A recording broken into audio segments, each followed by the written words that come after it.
पूरा दिन सिर्फ चाय समोसे। क्या बात है, जब से आई है तब से तेरी सास के 5 फोन आ चुके। इतना उदास हो जाती है क्या तेरे बिना तेरी सास? लगता है तुझे कुछ ज्यादा ही प्यार मिलता है ससुराल में। कोई प्यार व्यार नहीं मिलता। मेरी सासू माँ मेरे लिए कोई उदास नहीं होती। उन्हें बस मेरे से चाय समोसे बनवाने हैं, इसीलिए तो बार बार फोन कर रही हैं। अगर चाय समोसे बनाकर आती तो मजा ले, एक भी फोन आ जाता। देख फिर आ गया। अच्छा मैं चलती हूँ, वरना बार बार फोन करके परेशान करती रहेंगी ये। समोसे तो बाजार से भी आ जाते हैं, फिर तुझे क्यों तंग करते हैं? इसी बात का तो रोना है। मेरे ससुराल वालों को बाजार के समोसे अच्छे नहीं लगते, उन्हें घर के समोसे बनाकर देने पड़ते हैं। जब से शादी होकर आई हूँ चाय समोसे ही बना रही हूँ, और कुछ नहीं खाते। पूरा दिन सिर्फ समोसे के साथ चाय चाहिए उन्हें, और कुछ नहीं। कोई नहीं, मौका देखकर तू किसी दिन आ जाना। चलती हूँ। सुहानी का ससुराल घर कम चाय समोसे की दुकान ज्यादा लगती थी, क्योंकि जब से सुहानी शादी होकर आई थी उसे अपने ससुराल में बस खाने में चाय समोसे ही दिखाई देते थे। इसके अलावा तो शायद ही ढंग से कोई खाना खाता होगा। अरे दीपक की माँ, चाय ठंडी हो गई है, बहू को बोलो गरम चाय बना देगी। हाँ मेरी भी ठंडी हो गई, पता ही नहीं चलता समोसे के साथ चाय जाती कहाँ है। सुहानी बहू चाय बना लाओ, गरम होनी चाहिए। भाभी चाय बनाने जा ही रहे हो तो मेरे लिए भी एक बूंद बना देना। आपके लिए भी बना दो 2 घूंट।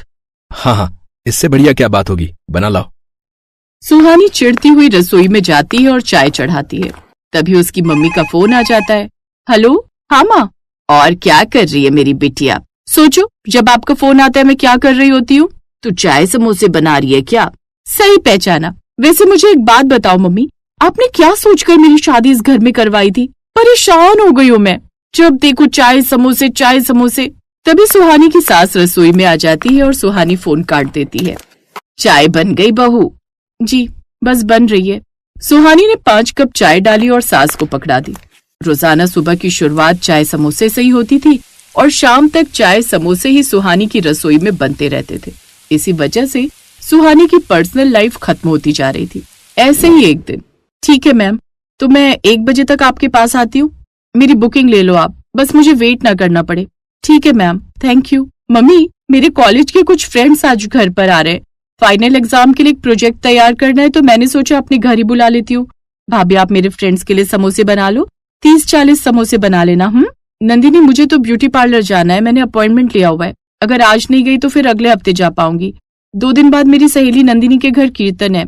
आईब्रो, अपर लिप और ब्लीच क्लीनअप सब करवाना है। अरे बहू, क्या जरूरत है फालतू में ब्यूटी पार्लर जाने की? ऐसे ही ठीक तो लग रही हो। तुम ये सब पार्लर वार्लर जाना छोड़ो और रसोई में लग जाओ। हाँ भाभी, अब बिल्कुल भी टाइम नहीं है। आप समोसे बनाना शुरू कर दो, वरना मेरे सारे दोस्त आ जाएंगे और आप समोसे भी नहीं बना पाओगे। आप आलू तो उबाल लो।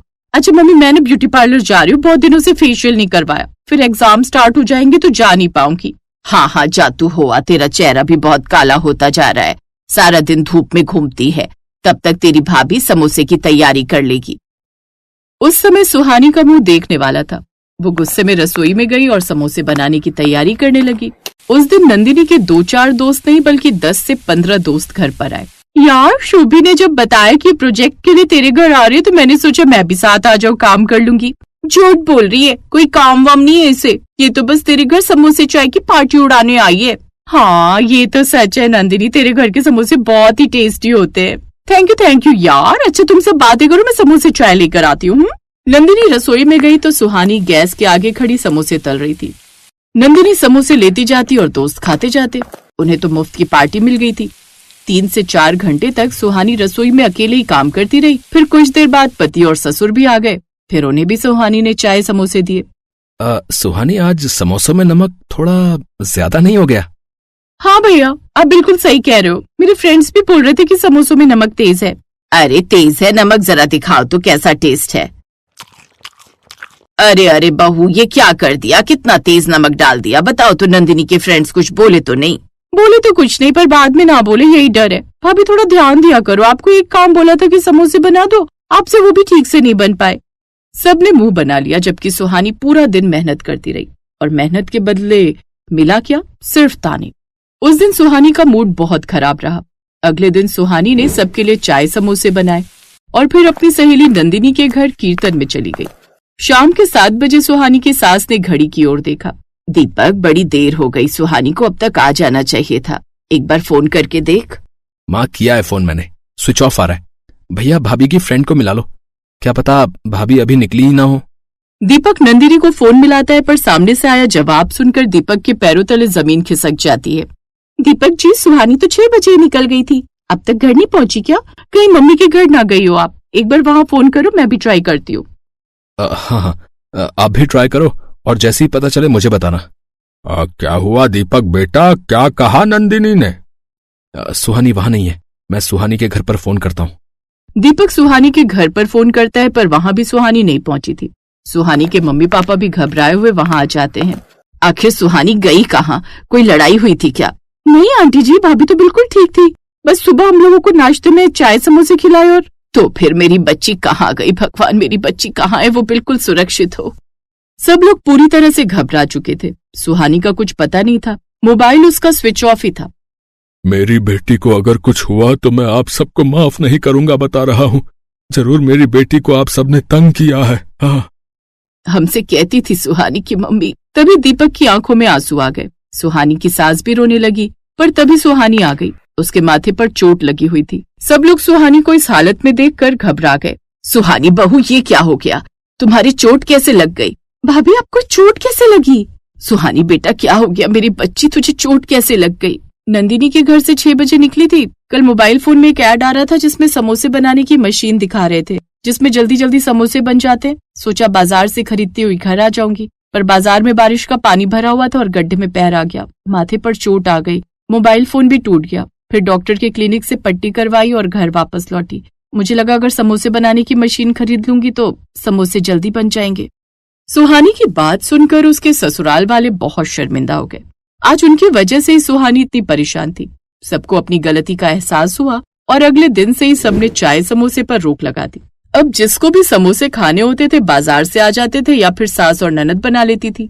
अकेली सुहानी पर बोझ डालना उसके ससुराल वालों ने बंद कर दिया।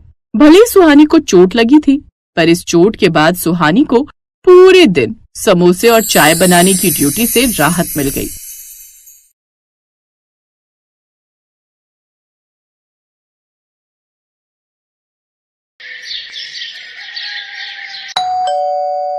आ गई तू? माँ, बहुत भूख लगी है, कुछ खाने को बना दो जल्दी से। बता क्या खाएगी? माँ, सबसे जल्दी तो मैगी बनती है ना। मुझे पता था कि तू मैगी ही खाएगी। चल हाथ मुंह धो ले, मैंने पहले से ही बनाकर रखी है तेरे लिए। सच में माँ? मैं बस अभी आई फिर तो। ये कहानी है रिया की, जिसे मैगी बहुत पसंद थी। वो हमेशा खाने के लिए अपनी माँ से मैगी ही मांगती थी, और जब घर में कोई नहीं होता था तब भी वो खुद मैगी बनाकर खाती थी। ऐसे ही वक्त गुजरता चला गया और फिर वो दूसरे शहर जाकर हॉस्टल में रहकर पढ़ाई करने लगी। और फिर एक दिन, हेलो रिया, क्या कर रही है? कुछ नहीं माँ, बस नाश्ता करके कॉलेज जा रही हूँ। अरे वाह, क्या बनाए नाश्ते में? वो माँ, मैंने मैगी ही बनाई होगी। हाँ माँ, थोड़ी देर हो रही थी तो मैंने सोचा कि मैगी ही बना लूं। अरे मैगी की भूखी, तेरा पेट कब भरेगा इस मैगी से? पेट तो बहुत अच्छे से भर जाता है माँ, बस मन ही नहीं भरता। जब से रिया हॉस्टल में आई थी तब से ही वो दिन रात बस मैगी ही खाती रहती थी। ना तो उसने कभी कुछ और बनाना सीखा और ना ही सीखने में रुचि ली। ऐसे ही उसका कॉलेज भी पूरा हो गया और फिर वो अपने घर लौट गई। फिर एक दिन, सुन, जल्दी तैयार हो जाना, ठीक है? क्यों, क्या हुआ? कहीं जाना है क्या? अरे पगली, बताया तो था आज लड़के वाले आ रहे हैं तुझे देखने। क्या माँ, मुझे अभी शादी नहीं करनी। अभी नहीं तो कब करेगी? बुढ़ापे में क्या? चल जल्दी से तैयार हो जा। सरला के कहने पर रिया तैयार हो गई। सुधीर और उसकी माँ कुसुम उसे देखने आए। रिया की सुंदरता देखकर सुधीर ने उसे फौरन पसंद कर लिया और फिर 2 महीने बाद उनकी शादी की तारीख भी तय हो गई। इसी बीच सुधीर और रिया बाहर घूमने गए और फिर एक होटल में। तुम क्या खाना पसंद करोगी? मैं तो राजमा चावल खाऊंगा। वो यहाँ मैगी मिलती है क्या? हाँ मिलती ही होगी, पर होटल में आकर मैगी खाओगी? हाँ, क्यों नहीं। चलो ठीक है, जैसी तुम्हारी मर्जी।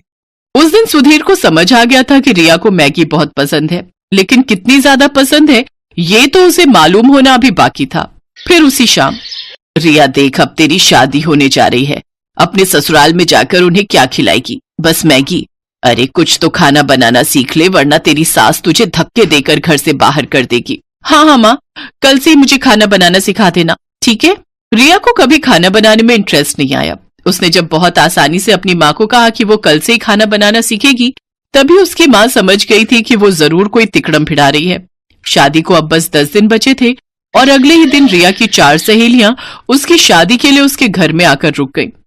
सरला समझ गई कि अब वो उसकी सहेलियों के सामने उसे क्या ही खाना बनाना सिखा पाएगी, और हुआ भी वही जिस बात का सरला को डर था। शादी की तारीख आ गई, पर असली कहानी तो अब शुरू होने वाली थी। शादी के ठीक 2 दिन बाद। रिया बेटी, यहाँ आओ। जी माँ जी। हमारे यहाँ रिवाज है कि नई बहू दूसरे दिन खाना बनाती है। आज सुधीर के फूफा जी और मौसा जी खाना खाने आएंगे, तो तुम एक काम करो, 3-4 तरह की बढ़िया सब्जी वगैरह बना लो। अगर तुम कहो तो मैं लग जाती हूँ तुम्हारे साथ। नहीं नहीं माँ जी, मैं कर लूंगी। रिया ने उस वक्त तो अपनी सास को हाँ बोल दिया, लेकिन अब उसकी हालत खराब हो रही थी, क्योंकि बचपन से उसने मैगी के अलावा कुछ और बनाना सीखा ही नहीं था। वो किचन में गई और झट से अपना फोन खोला और अलग अलग रेसिपीज खोलने लगी। उसने तय किया कि वो फोन से देखकर 3-4 तरह की डिश बना लेगी। उसने खाना बनाना शुरू किया, लेकिन कुछ ही देर में उसके पसीने छूट गए। चावल जल चुके थे, मटर पनीर में मटर तो थे पर पनीर पूरा घुल चुका था। कढ़ी कच्ची थी और भिंडी में नमक तेज हो गया था। रिया समझ गई कि आज उसकी शामत आने वाली है। तभी बाहर से उसकी सास की आवाज आई, बेटा रिया, खाना बन गया हो तो ले आओ, सब लोग इंतजार कर रहे हैं। उसने झट से बर्तन गैस पर चढ़ाए और उनमें पानी उबलने के लिए रख दिया, और ठीक 10 मिनट बाद वो खाने की टेबल पर उन्हीं बर्तनों को लेकर आई। अरे वाह, बहू ने तो काफी कुछ बना लिया। लाओ बेटा, बड़ी जोर की भूख लगी है। हाँ हाँ भाई साहब, सही कहा, भूख तो जोरों की लगी है। जैसे ही मौसा जी ने पहला बर्तन खोला, वो चौंक गए, क्योंकि उसमें मैगी थी। है, बहू ने तो मैगी बनाई है? दूसरा बर्तन खोलिए भाई साहब, उसमें होगा कुछ। मौसा जी ने जब दूसरा बर्तन खोला तो उसमें भी मैगी ही थी। इसमें भी मैगी है? जी, ये वाली वेज मैगी है मौसा जी। अच्छा, और बाकी बर्तनों में कौन सी मैगी है बहू रानी? जी, वो तीसरे वाले बर्तन में मसाला मैगी और उस वाले में अंडा मैगी है। खाकर देखिए, बहुत बढ़िया बनाई है मैंने। रिया की बात सुनकर उसकी सास कुसुम ने अपना माथा पीट लिया, और उधर सुधीर के फूफा जी और मौसा जी एक दूसरे का मुंह ताकने लगे। लेकिन रिया ने इस घटना के बाद भी खाना बनाना नहीं सीखा। उसकी सास कुसुम ही सबके लिए खाना बनाती थी। फिर एक दिन कुसुम खाना बनाते हुए अचानक किचन में बेहोश हो गई और फिर अस्पताल में। देखिए, अब इनकी उम्र हो रही है, बेहतर है कि ये ज्यादा से ज्यादा आराम करें। और हाँ, खाने में इन्हें हेल्दी फूड दीजिए, जैसे सूप, पनीर, दूध, दही, अंडे से बनी चीजें। घर का खाना खाएंगी तो जल्दी से ठीक हो जाएंगी, वरना कमजोरी बढ़ती ही जाएगी और फिर बड़ी मुश्किल हो जाएगी। रिया और सुधीर कुसुम को घर ले आए, लेकिन रास्ते भर ना तो कुसुम ने और ना ही सुधीर ने उससे कुछ कहा। फिर अगले दिन जब कुसुम सोकर उठी तब, चलो अब फटाफट सबके लिए नाश्ता बना देती हूँ। जैसे ही कुसुम किचन में जाने लगी, तभी रिया उसके पास आई। उसके हाथों में पराठे और सब्जी थे और आंखों में आंसू। पराठे जले हुए थे और सब्जी कच्ची थी। कुसुम ने मुस्कुराकर रिया के सिर पर हाथ फेरा और बोली, कोई बात नहीं बेटा, ऐसा करो, मेरे लिए कुर्सी डाल दो रसोई में, मैं बताती जाऊंगी और तुम बनाती जाना, फिर देखना सब ठीक से बनेगा। उस दिन से कुसुम रिया को हर रोज खाना बनाना सिखाने लगी, और रिया भी अब दिल लगाकर सीखने लगी। 6 महीनों तक रिया ने मैगी को हाथ तक नहीं लगाया और अब वो बहुत बढ़िया खाना बनाने लगी। उसकी सास कुसुम भी अब पहले से तंदुरुस्त हो गई थी। फिर एक दिन जब रिया अपने कमरे में थी, तभी उसकी सास वहां एक कटोरा लेकर आई। लो रिया, खाना खा लो। अरे माँ जी, मैंने खाना बनाया हुआ है, आपने क्यों? अरे मैगी बनाई है तुम्हारे लिए, मुझे भी तो तुम्हारा थोड़ा ख्याल रखना चाहिए ना।